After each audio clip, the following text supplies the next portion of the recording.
Hello प्यारे बच्चों, आप सभी लोगों का हमारे YouTube चैनल जय माँ अम्बे कोचिंग क्लासेस में आपका ढेर सारा स्वागत है।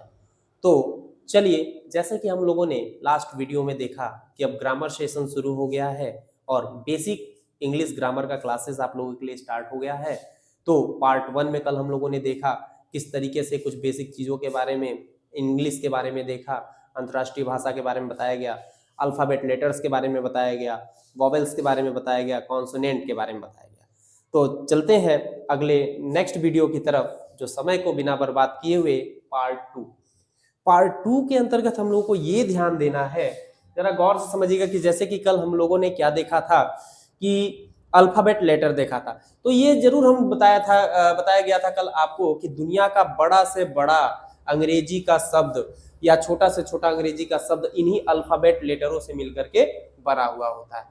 तो उसी क्रम में अक्षरों के बाद हम बढ़ते हैं अपने अगले कदम की तरफ। सो बेसिक नॉलेज में सबसे पहला पड़ाव है हमारा वर्ड, जरा ध्यान, शब्द। क्योंकि अक्षर का तो ज्ञान हमें हो गया, अल्फाबेट लेटर का ज्ञान हो गया, हम चलेंगे अगले टॉपिक की तरफ जो हमारा पहला पार्ट है। इस टॉपिक का पार्ट 2 का पहला जो पार्ट है वो हम लोगों ने देखा क्या दिया गया है, वर्ड दिया गया। तो जानना ये है इसमें कि वर्ड क्या होता है। जैसे कि हम लोगों ने कल लेटर्स के बारे में पढ़ा, इसमें लिखा गया है एक ग्रुप ऑफ लेटर्स।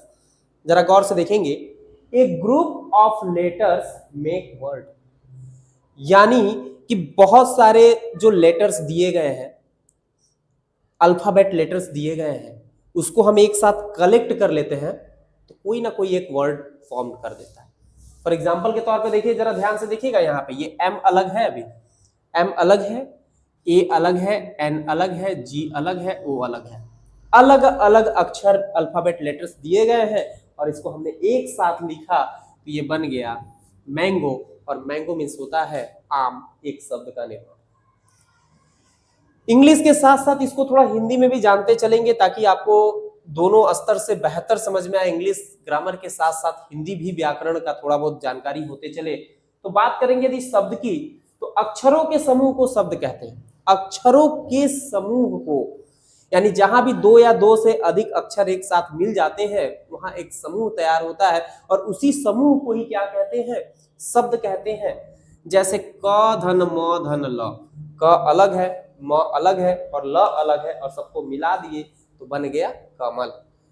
ठीक, तो इसी क्रम में अगला जो टॉपिक हमारा है, अक्षरों से हमने शब्द बनाना सीखा और शब्द से अब वाक्य बनाना सीखेंगे।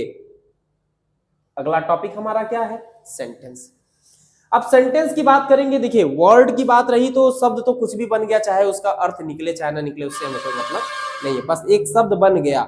लेकिन वाक्य में जरूर ध्यान देंगे, कह रहा है कि a group of words, a group of words which makes a complete sense. जरा ध्यान से समझिएगा ये क्या कह रहा है, a group of words which makes a complete sense. जरा इस वर्ड को देखिएगा, कंप्लीट सेंस कह रहा है, इज नॉन एज सेंटेंस। कि मतलब जो वर्ड्स का हम लोग ग्रुप लेंगे, ऐसा ग्रुप लेंगे जो बनाने के बाद उसका पर्टिकुलर मतलब निकलना ही चाहिए। यदि उसका मतलब नहीं निकलता है तो वाक्य तो बनेगा वो, मगर इनकरेक्ट वाक्य बनेगा, मतलब जो क्या है, गलत शब्द वाक्य का निर्माण होगा। जैसे कि एग्जाम्पल लिया गया है, Ram is eating food, Ram is eating food, Ram खाना खा रहा है। यहाँ पे एक सेंटेंस पूरा क्या होता है, कंप्लीट होता है।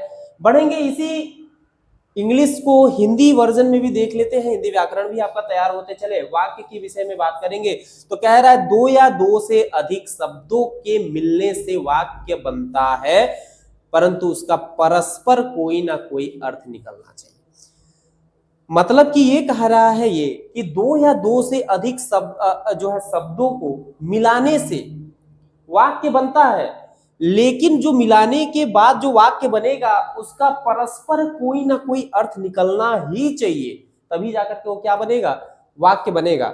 जैसे एग्जांपल में दिया, राधा एक मधुर गीत गाती है, राधा एक मधुर गीत गाती है। ये वाक्य हमारा बिल्कुल सही है और इसी मायने में हम कहें है गाती राधा मधुर एक गीत, ध्यान से देखिएगा, है गाती राधा मधुर गीत एक, तो वाक्य तो बन ही रहा है कि अक्षर शब्दों का समूह आ रहा है, लेकिन क्या इसका परस्पर कोई मतलब निकल रहा है? नहीं निकल रहा। सो दो या दो से अधिक शब्दों के मिलने से वाक्य बनता है, परंतु उसका परस्पर कोई ना कोई अर्थ निकलना चाहिए। यदि हम बात करेंगे, जरा यहाँ पे देखिएगा टाइप्स ऑफ सेंटेंस की, यहाँ पे इसके जो है टाइप्स को बताया जा रहा है, टाइप्स ऑफ सेंटेंस की बात करेंगे तो टाइप्स ऑफ सेंटेंस की बात करेंगे तो ये दो प्रकार का होता है। दो प्रकार में सबसे पहला जो हमारा क्या है, सब्जेक्ट है, जिसे हिंदी में कर्ता कहते हैं। दूसरा हमारा पार्ट जो है वह प्रेडिकेट है, और प्रेडिकेट को हम लोग क्या कहते हैं, विधेय कहते हैं।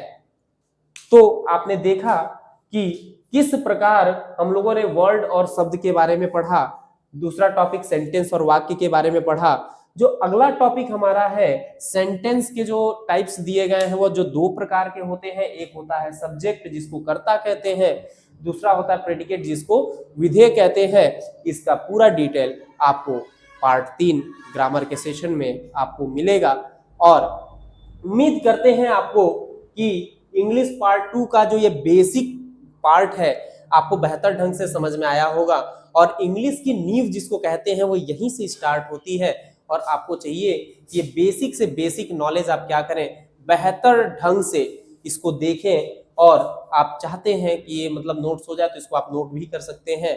तब तक के लिए आपको ये चैनल अच्छा लगा तो आप हमारे YouTube चैनल को जय मां अंबे कोचिंग क्लासेस को लाइक और सब्सक्राइब करना ना भूलें।